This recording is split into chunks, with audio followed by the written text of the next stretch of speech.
front brake pads on the 992 Carrera S. I'm going to be obviously replacing these, and I'm going to use the Euro disc and stock pads. So I got the vehicle all jacked up, both sides. I'm going to take off the wheels, clean them up, prep the area, and get going with installation. Opted to go with the Euro disc, or gyro disc, floating disc. Got these in today.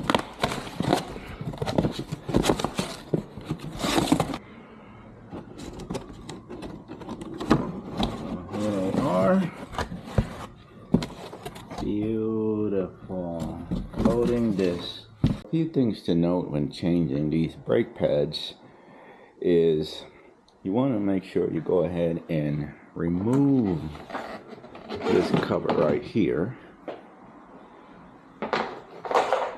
so you could then loosen up the brake fluid cap, so when you push the piston back in, you give it room to breathe. Additionally, as you can see, I have my impact wrench, which what I'm going to use to loosen up the tires or the wheels, although I did use the breaker bar earlier to loosen them. But just want you to get an understanding so you don't jack up the car first before loosening the wheels. Additionally, I purchased these off of Amazon. Pretty neat little tool to have because they help you tremendously in order to put this wheel back on once you take it off.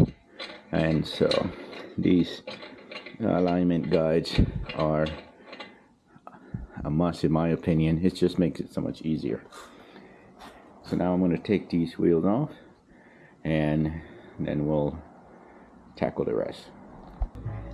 So now that I took the wheels off, then what I'm going to do is simply rotate the pads, the wheel. Rotate the wheel so I could have access to the caliper bolts that are right here. Got one here and the other one right here. Sensors are right here, and the anti-rattle clips right here, and you could replace those.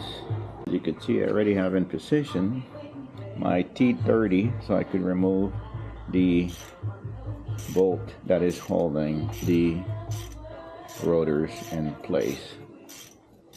These usually have Loctite on them, but they're not that hard to remove. For the caliper bolts, these are T55. So there's a T55 that I will be using here to take that off, but obviously I won't be able to do that with one hand, so I'll loosen that up and get back to you guys.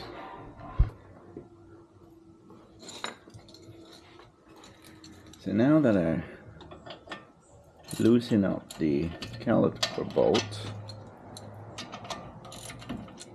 I usually just leave them in place, and then I use needle nose pliers to carefully remove the brake sensors, because there's nothing wrong with them, and why replace them?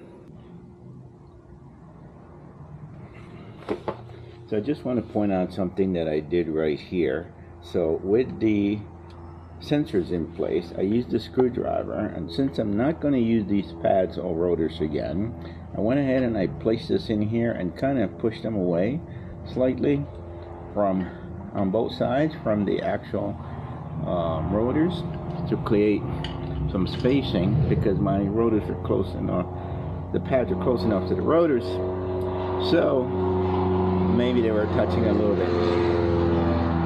Excuse that airplane. once I was able to separate that from the rotors, then it was easy to use the needle nose pliers that I have right here, grip them really well here, like so, grip them tight, and then slightly wiggle them out both sides, and then you simply just remove it from here and put it aside. Now, brake line right here, you want to be careful with that. I ordered the hooks to hook these on here to prevent and or make sure there's no issues. Some people put a box to hold it up. I rather putting a hook. So as you can see, I went ahead, pull the rotor off slow, easily without bending the lines. I used the hanger and I hooked it on here, taking all the pressure off the brake lines. And then as far as removing the pads, I'm going to first finish taking off the screws right here, and then try to do this with one hand, take off the rotors, and now for the pads, just a matter of pushing them in.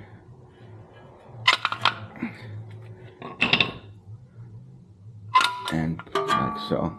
Now, I always find that with these Porsches, it's easy to push the piston back in.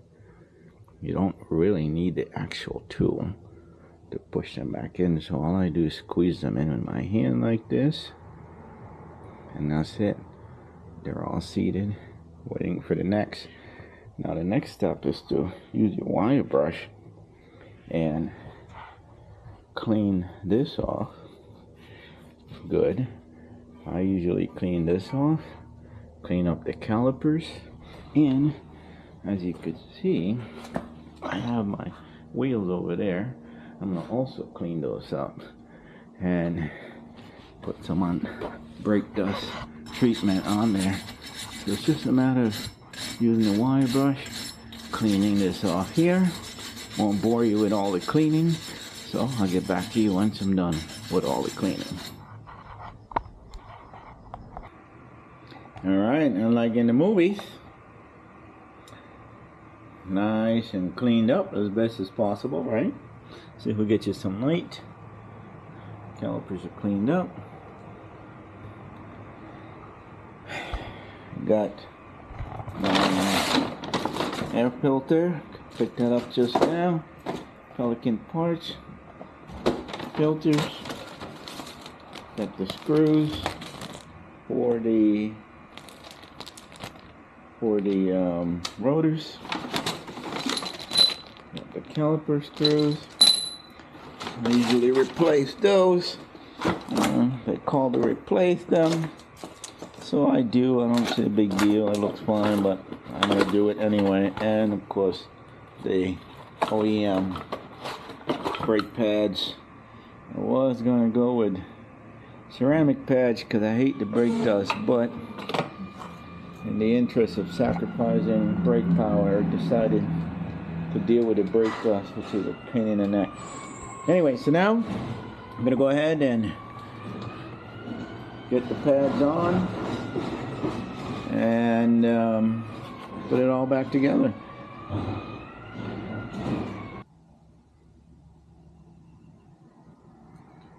Alright, so I went ahead and put on some of this bad boy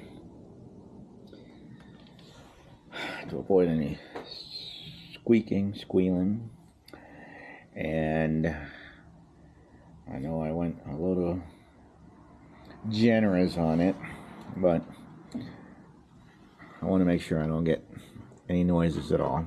As far as the pads, you slide them in here, and you got to push them in a little bit since you got the clips there that are anti-rattle clip to hold them, and then squeeze it in place. You heard that popped in. Is as simple as that.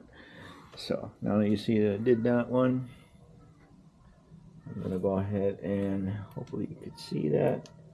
So I'll get you some light. And then I'll go ahead and just pop in the other one.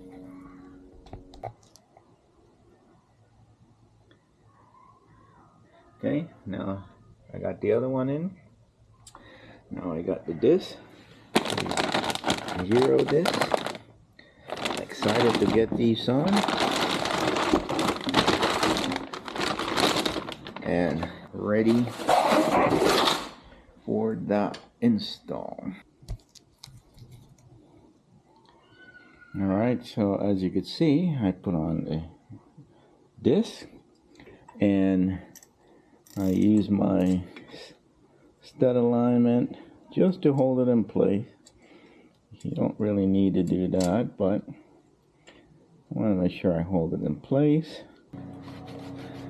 Alright, so I got the disc on. Now, one thing I want to point out is pay particular attention to these rotor screws or bolts that hold the rotors in. And like when I removed mine, they didn't line them up correctly, so they only had one screw in there. So there's a specific way you put this in so you could get both of these screw holes lined up and you could actually put both screws in. So just pay attention to that. So I got this on, got the calipers in, and now I'm just gonna seat it over the rotors. And I wish I had both hands available to do that, but I don't, so I'm gonna go ahead and stop this here, put them on. But it's very simple. All you gotta do is put it over. I just want to be very careful with it because I don't want to bend the brake lines. So I'm gonna do that and come back to you. Okay, so I got the caliper back on, and then you start putting in the caliper bolt. I usually try and make sure that I do these evenly. So I do some here, and then I come over here, and so on. And that's what I would recommend. So get it on evenly, and then you get your torque wrench if you have one. You torque it to spec. I'm gonna have to go Google now and see what that is because I forgot.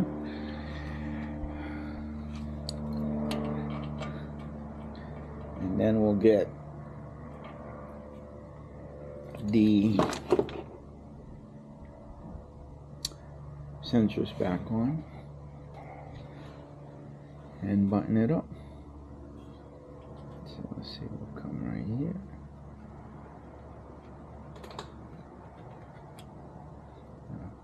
Anyway, let me get that on. We'll go from there.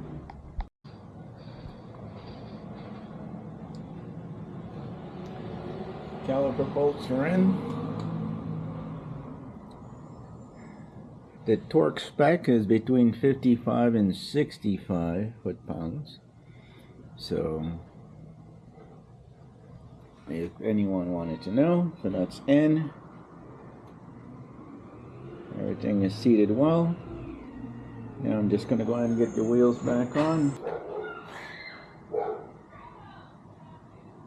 Alright. Got everything back on.